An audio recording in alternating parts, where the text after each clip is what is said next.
Next is Professor John Lindström from Luleå University of Technology, and he will be talking about zero trust related challenges in 6G.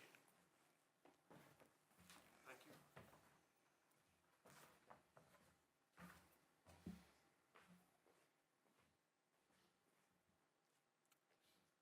Okay, I'll adjust this one a little bit. So, are you getting tired? You won't have a break? Okay, there are 2 more presentations before that. So I will walk through a little bit about challenges related to zero trust in 6G. And if you bear with me for about 9 minutes or so, I will kind of tie it up at the end. So there is a lot of background information. Now, I've done this presentation together with my colleague Carl, and the research is made by mainly our PhD students that we will show later on as well. So, a little bit of an introduction about what we do, who we are, and then give you some a little bit very simplistic background on zero trust so that you understand the concept and why it might be needed, where and where not. And then we have a little bit of a concept how this could be envisioned in a 6G environment at the end.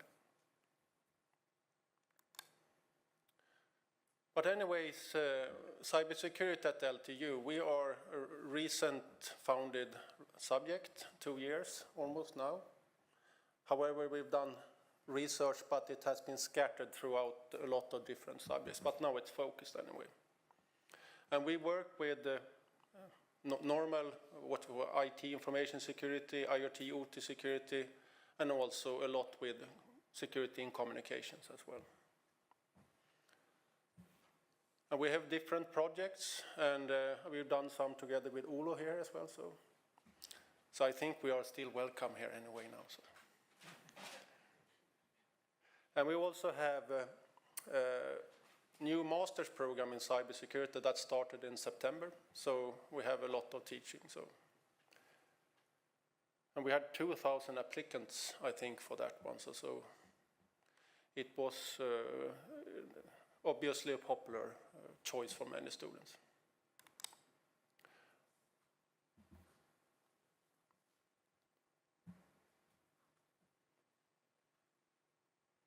So if we look at what we consider as internet and our normal operations today, the applications, we have services, they reside more or less everywhere. And sometimes, even though you are aware of what you're doing, you might not even know where. You have an app, but you don't really know where that app connects to. And if we look at IoT solutions, we are building more and more, and they will get deployed, and eventually we will have a lot of them for different purposes. And the problem is not that just we have many of them. It has to scale, and the connectivity has to work, and it has to be cyber secure. The more we have, the risk is that we have some that are weak regarding security, so they will be used as entrance points to get in. And if it's not correctly configured and set up, then they can be used to harm the whole system, basically, or at least create a lot of mess. And the problem is this network abstraction. We want to educate our users for what not to do. Don't click that link, don't do that. But the problem is it's getting very abstract. You don't know where things are and what you use. Ask your kids. They say internet. I'm using internet, but you're using TikTok. Do you know where that is? It's internet. So they have no idea that it's connected to Chinese servers, or if they use American-based apps for sharing messages or snaps or pictures or whatever. They have no idea, more or less. And it's really hard for us adults, even though we are educated and should know better.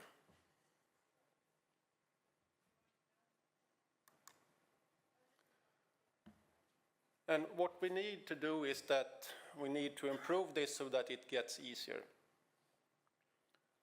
And therefore, the zero trust is not a new concept. It has been around for quite a few years.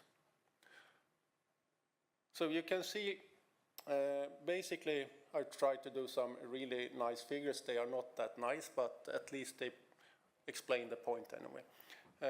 What it means is that when you go from one network to another, or it might be network segments within a network, that if you have a certain security level, if you move to a different one, in particular if it's lower, then you should get challenged to basically verify who you are and what you want to do. And this is probably not feasible to do for everything, but at least for important and sensitive tasks. And as you can see in orange, that is the mantra for zero trust. And should we do this manually, we can probably do it 1 or 2 times. But the problem is that it takes time. If you have to authenticate manually, okay, I need to open up my national ID or a bank ID or whatever, Freja ID as we have in Sweden too. It will take time. And what we need to consider is how to automate this so that it's faster. Can we basically log in once and then we have like a ticket? It's like Kerberos or the old ways? Or how should we do this? Because otherwise we get not just network latency, we get user latency as well. Everything will be slower. However, if you are going to log into top secret networks, you can probably expect that you will have to do this. But for normal users that are doing pretty advanced tasks, you will get so bored so you change company otherwise, probably, after a while, if you're an administrator or something like that. And what can you do? We just had an interesting speech before me here. So you could consider to change the routing algorithms, for instance, so that when you traverse networks, that it's only selected trusted networks or network segments, so you would kind of decrease the necessity for doing these verifications. That is one way. Or you need to find out some other ways to do this in a smart way. And the problem is also that we have post-quantum coming up here. It's not really important now unless you have very secret information that you send. But in this aspect here, it is about the zero trust mechanism, basically. And for that, I don't think post-quantum is at a problem right now, but in a few years it will be. So we need to also have the zero trust mechanism that we implement so that they are post-quantum compliant as well. Because otherwise they will be broken and then we don't have any use for that anyway. So. But I don't think it is an immediate problem, but it will be within a couple of years. And here I'm trying to visualize. I'm terrific at drawing figures, so people get tears in their eyes all the time. My students do. A variety of different places you can be, and this is for a critical infrastructure that has a number of different installations, like wastewater management. So you can see that you have a number of OT environments to your top right, and then you have some kind of management facility that has production facilities for cleaning wastewater. And then you have offices on the left-hand side, and then cloud services and AI and edge services to help you out. And the question is, those who work here, they will probably not know where their services are and where they are themselves on this map. And if you're outside of your normal premises, then the zero trust gets even more important, in particular if you do sensitive things, basically, if you have that in AI services or cloud services.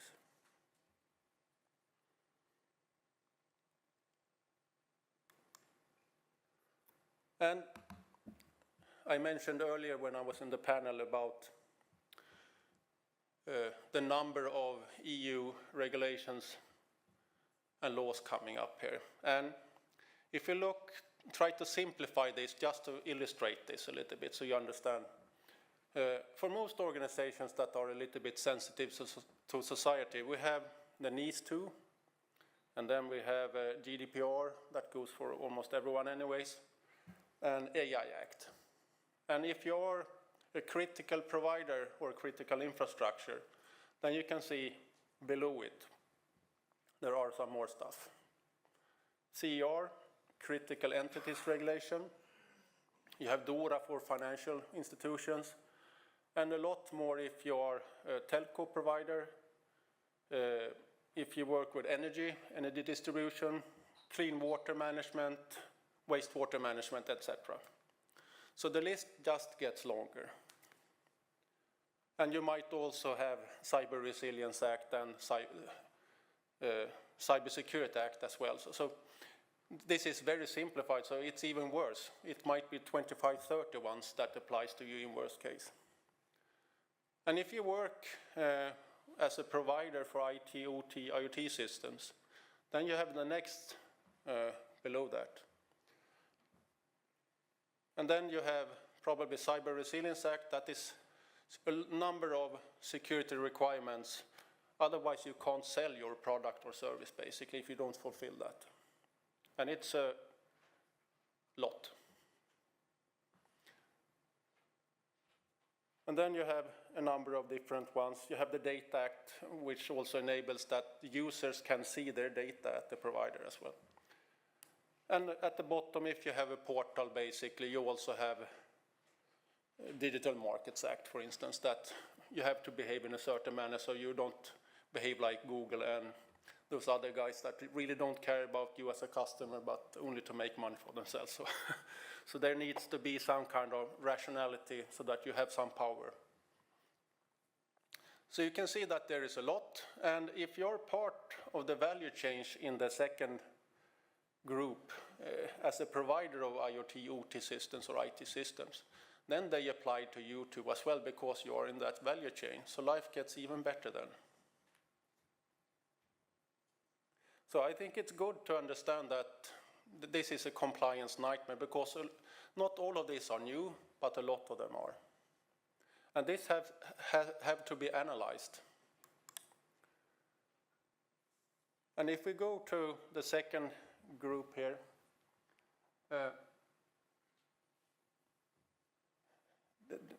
the EU has come up with that there are some design concepts, and all these laws are basically a symptom of these different concepts here, basically that they are a result of that. So we have privacy by design. It has to be designed in. We have secure by design or security by design. It should be security from start. And you also have secure by default. When it's installed, it should be secure so that it's not the customer who has taken the responsibility to change things. It should be forced, if you have a default password, for instance. When you install it, it should be forced so that you change it to something else. So that is what secure by default is. And then you have the principles of least privilege and on a need basis, which will get even tougher. And then you can also see that zero trust comes in here as well. It's part of this package, basically. So it's not basically a coincidence that we need to consider this for 6G either.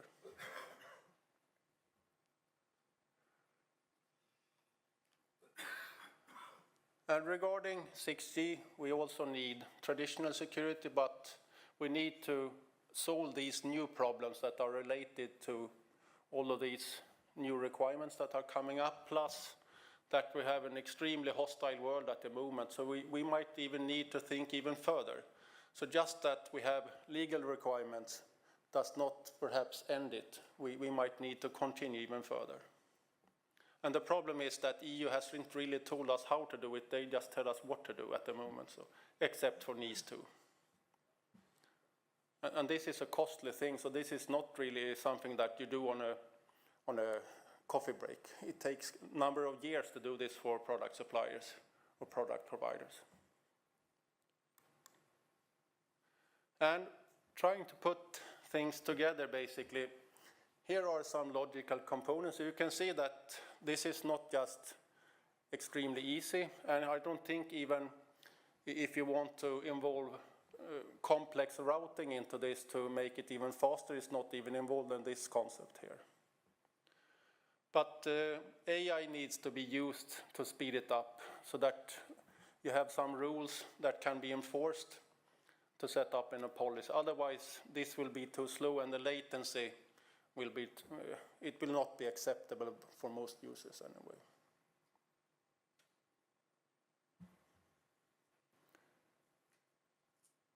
Okay, I think that was it.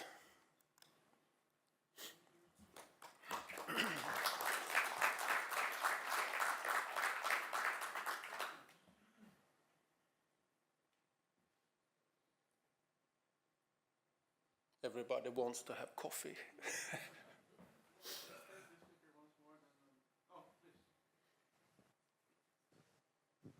Okay, thanks. Very interesting. I don't disagree with you. Wouldn't dare to. I'm not a security expert, but I'd like to hear your opinion on a quote. A few years ago, I was lucky to have lunch with Radia Perlman, the mother of the internet, and she said, okay, it was not exclusive, of course. Anyhow, so she said, zero trust. What does it even mean? That we finally take security seriously?